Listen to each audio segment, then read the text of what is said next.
आजकल कन्स्पिरेसी थ्योरीहरू जताततै फैलिरहेको छ। यो किन हुन्छ र मान्छेहरूले किन पत्याउँछन् भन्दाखेरि यसको पछाडिको कारण सोशल साइकोलोजीको 3टा निडहरू बुझिन्छ।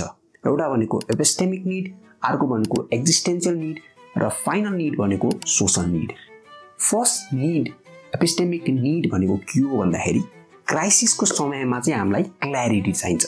हामी सबलाई सर्टेनिटी चाहिन्छ।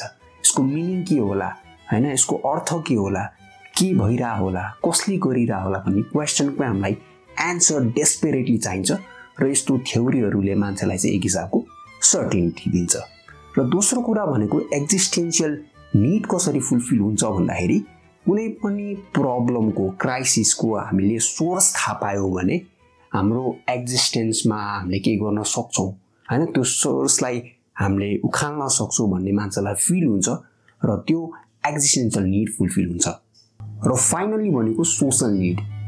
यस्तो थ्योरीहरूले चाहिँ के गराइदिन्छ भन्दाखेरि एउटा सर्टेन ग्रुपमा म बिलोङ गर्छु भन्ने कुरा फिल गराउँछ, वी भर्सेस देम जस्तो पनि फिल गराउँछ। र यो सोशल निड पनि पुरा भएको हुनाले चाहिँ मान्छेले यस्तो समयमा इमोसनको बेसिसमा मात्र एक्ट गर्ने भएको हुनाले, बिलिभ गर्ने भएको हुनाले यस्तो थ्योरीहरू काम लाग्छ र सिम्पल लजिकल कुराहरू मान्छेले पत्याउँदैनन्, सुन्न खोज्दैनन्।